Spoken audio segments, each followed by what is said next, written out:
살수대첩으로 기억을 하고 있습니다. 하지만 이 살수대첩은 이 전쟁의 일부분인 것입니다.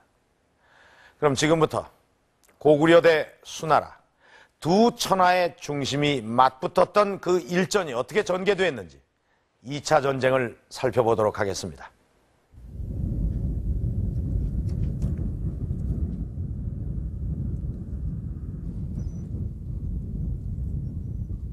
서기 612년 4월 수나라의 백만 대군은 요화를 건너 고구려의 요동성으로 진격했다.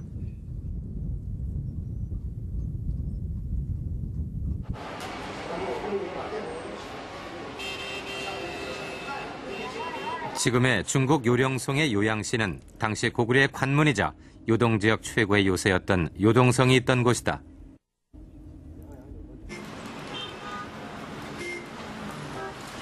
수나라 백만 대군을 상대로 싸웠던 요동성은 과연 어떤 모습이었을까?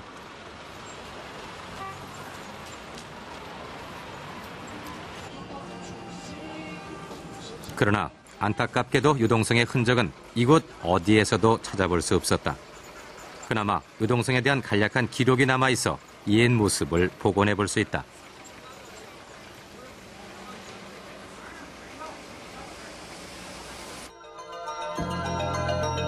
요동성은 평지에 세워진 성이었다. 성벽의 높이는 30m. 수나라 군사는 단 한 번도 이 성벽을 넘지 못했다.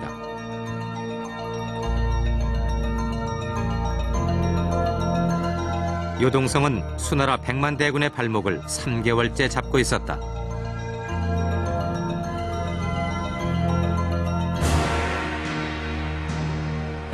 요동성 함락에 실패한 수양제는 별동대 30만을 조직해 고구려 수도인 평양성을 공략한다. 바다로 진격하는 수군과 합동작전을 표기한 것이다.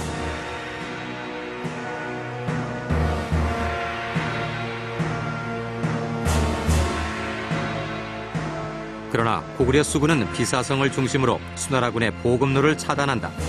수나라의 별동대는 식량 보급이 없는 상태에서 진격을 하게 된 것이다.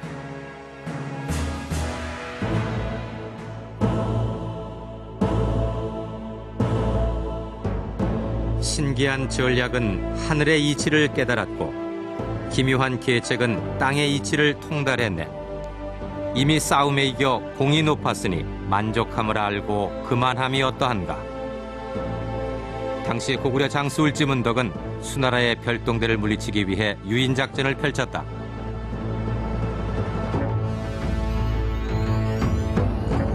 고구려의 유인작전이 성공을 거둔 곳은 지금의 청천강인 바로 살수.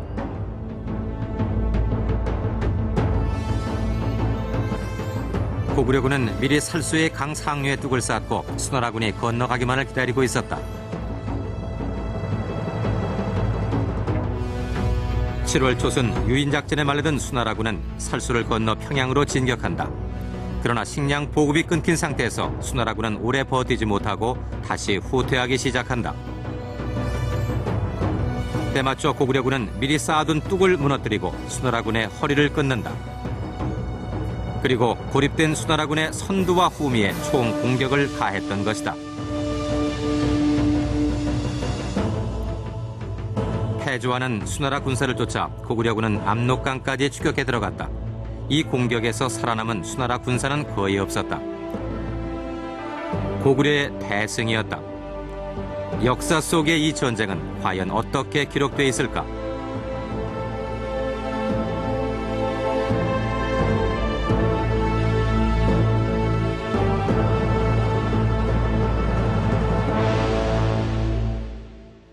그 의문을 풀기 위해 북경대 도서관을 찾았다.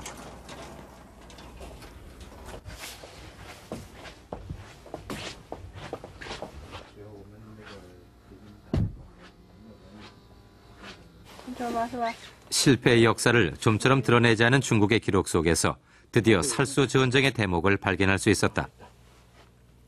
중국은 당시 수나라의 참패를 이렇게 기록하고 있다.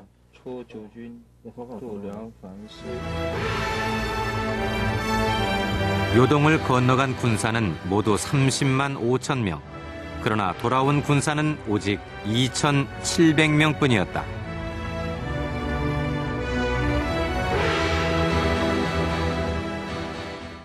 고구려와의 전쟁에서 무참히 패배한 후 수나라에서는 전쟁을 반대하는 이런 반전가요가 유행했다고 합니다. 긴 창은 하늘을 덮고 칼과 전차는 햇빛에 반짝이네. 산 위에서는 사슴과 노루를 잡지만 산 아래에서는 소와 양을 잡는다네. 문득 들으니 관군이 왔다는데 창검으로 고구려를 친다 하네. 허나 요동에 가면 오직 죽음뿐. 온몸이 찔리고 머리가 잘릴 것을. 당시 수나라의 백성들은 고구려를 공격한다는 것이 얼마나 무모한 일인가를 이렇게 표현했습니다. 이 노래의 가사처럼 수백만의 원혼을 만들어낸 이 전쟁에서 수나라는 졌습니다. 그렇다면 패자가 된 수나라의 운명은 과연 어떻게 됐을까요? 전쟁이 끝난 후 수양제가 머물렀다는 수양제 궁궐터를 찾았다. 这边，从这边门吧户口要进去啊。啊，这个外面这个 물 있는 저쪽 넘어는. 这条是护城河呀，这条是护城河， 护城河。 护城河呀。 哦。 外面这个地方一个斜过去一个，这个是瓮城，始皇门的瓮城。 어. 수양제 궁궐은 모두 차밭으로 변해 있었다. 그럼 일자가 전부 다 수양제 궁전터다. 네, 궁전만 알고. 네. 그리고 여기는 이제 국교. 여기가 이제 문이고. 정문 자리고. 네.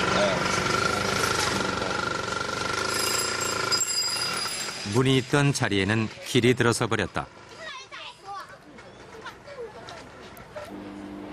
감쪽같이 사라진 궁궐처럼 어쩌면 중국인들에게 수양제는 잊고 싶은 역사의 인물인지도 모른다.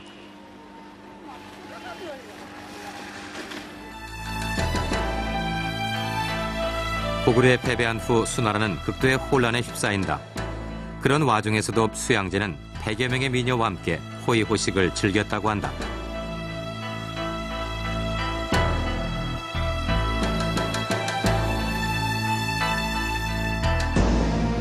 그러나 전쟁에 패한 지 4년 뒤인 618년 수양제는 고구려 원정군 사령관 우문술의 아들에게 피살당한다.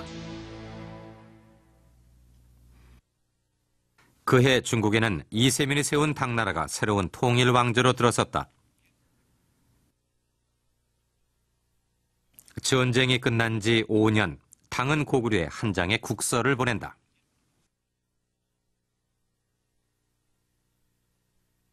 우리나라와 귀국은 각자의 영토를 잘 보존하며 서로 화목하게 지내니 다행한 일입니다. 다만 수나라가 귀국을 침공하여 피해를 입히고 우리 또한 피해가 크니 그것이 양국의 우호에 장애가 될까 두렵습니다. 먼저 당에 있는 귀국의 포로를 송환하오니 귀국에서도 우리의 포로를 돌려보내주시기 바랍니다.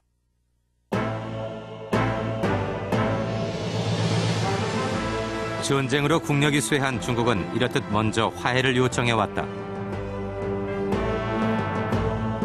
이로써 고구려는 동북아시아의 명실상부한 패자로 군림하게 된 것이다.